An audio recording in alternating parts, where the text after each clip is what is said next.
This offseason, we experienced a pretty eventful period that was filled with big moves being made that shook up the landscape of the league, and of course, at the time each move set up the teams involved for a certain level of expectations. All-stars were flying around on the trade market hoping to elevate their squads in their new homes, but now, as we reach the midway point of the NBA season, we have a pretty good picture of how each move has actually been working out. In today's video, we're going to be revisiting each of the 5 biggest trades from this past offseason, and we'll be grading how each team involved came away from the deal now that we have actually seen them in action with a decent sample size at our disposal. The trades we'll be going over were the ones headlined by Donovan Mitchell, Rudy Gobert, DeJounte Murray, Christian Wood, and Jeremy Grant. Before we start though, make sure to like the video and subscribe to the channel, as all support is very much appreciated. Now with that being said, let's begin.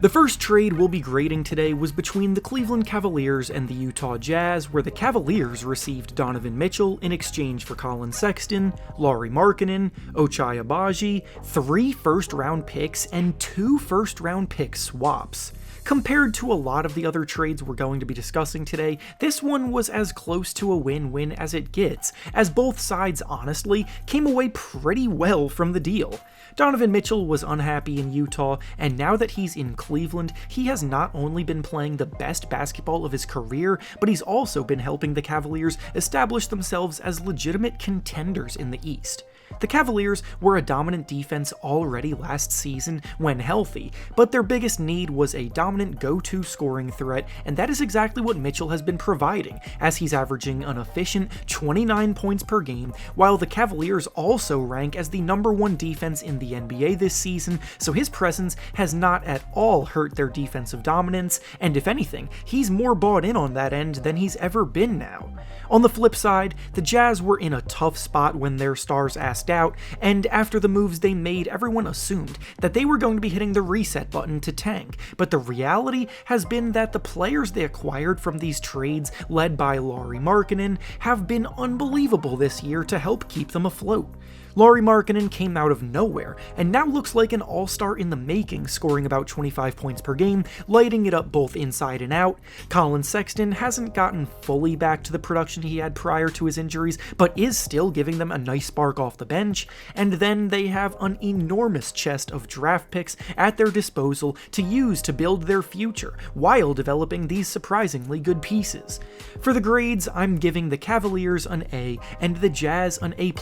because both have benefited tremendously. The next deal we'll be grading was between the Utah Jazz again and the Minnesota Timberwolves, where the Timberwolves received Rudy Gobert in exchange for Malik Beasley, Patrick Beverley, Jared Vanderbilt, Leandro Bolmaro, and Walker Kessler, along with 4 first-round picks and a pick swap. When things fizzled out in Utah and their 2 best players became available, the market was hot for them, and Gobert ended up netting a pretty insane haul of assets for the Jazz, which in hindsight looks like robbery. The Timberwolves went all in for this move because after taking a step forward last season by making the playoffs, they wanted to continue that momentum, and one of their needs in theory was someone who could help shore up the defense. Gobert is a 3-time winner of the Defensive Player of the Year award, so you see where their head was at with this. However, the actuality of the situation has been much bleaker, and this is now looking like not only one of the worst trades of the year, but one of the worst trades we've seen in a long time.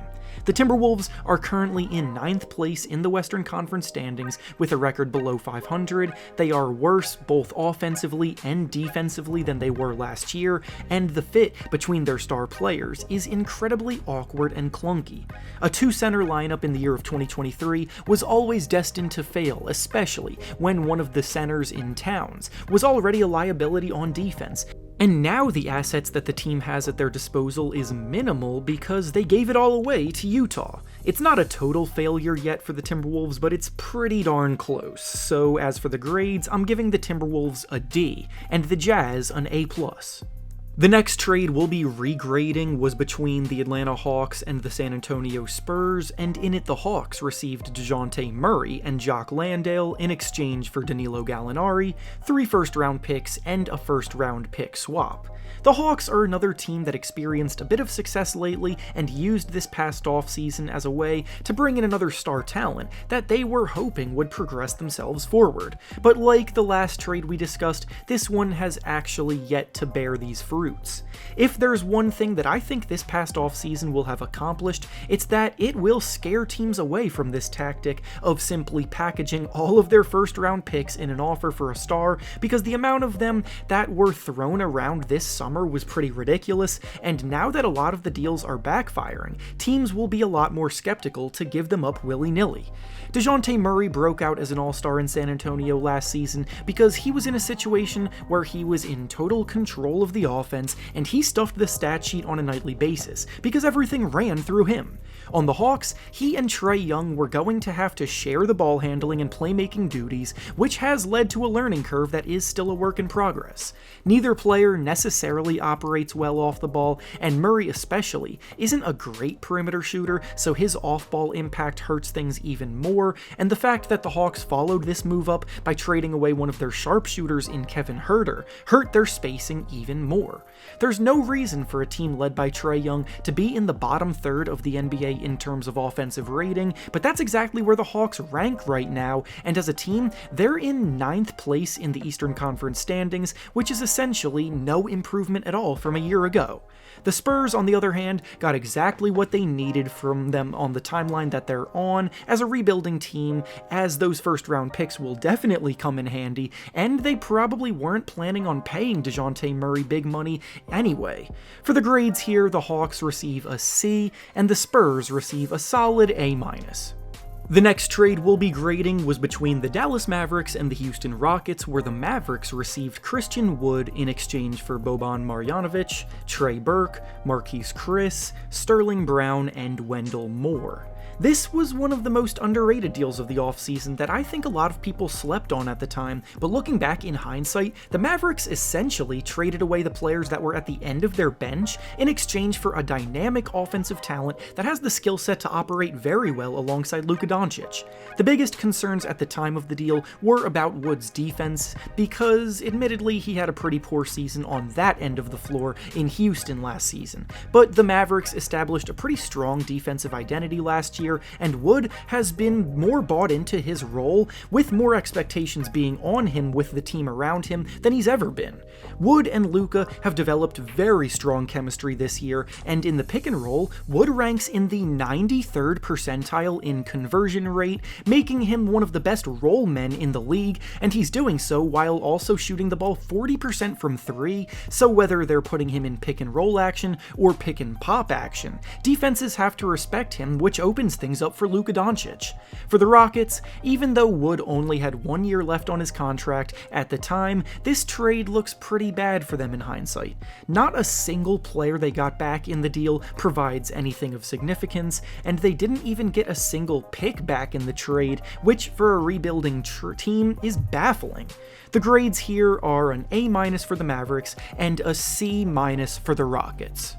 And finally, the last big trade from the offseason we'll be grading today was between the Portland Trail Blazers and the Detroit Pistons, and in it the Blazers received Jeremy Grant and a second-round selection in exchange for a first-round pick and 3 second-round picks. This is honestly how the Christian Wood deal should have looked, because both Grant and Wood were in similar situations as productive forwards on rebuilding teams with expiring contracts that playoff contenders went out to acquire, except the Pistons did the smart thing by asking for draft capital in exchange for his services. Grant has been having the best season of his career in Portland, as he's equaling his prior career high of 22 points per game, but he's accomplishing that total in a much more efficient manner by shooting 49% from the field and a career-best 43% from 3. He, Damian Lillard, and Anthony Simons have formed one of the most productive scoring trios in the NBA, and even though the team is only hovering hovering around the play-in tournament range in the standings at the moment, they have shown glimpses of being able to compete with anyone. The grades here are favorable for both, as the Trailblazers get a B+, and the Pistons get a B, because neither necessarily nailed the trade, but both came away satisfied. With that being said though, that's all I have for you today. Make sure to like the video, subscribe to the channel, and comment down below what you think about these blockbuster trades in hindsight. Thanks for watching, and I'll see you all next time.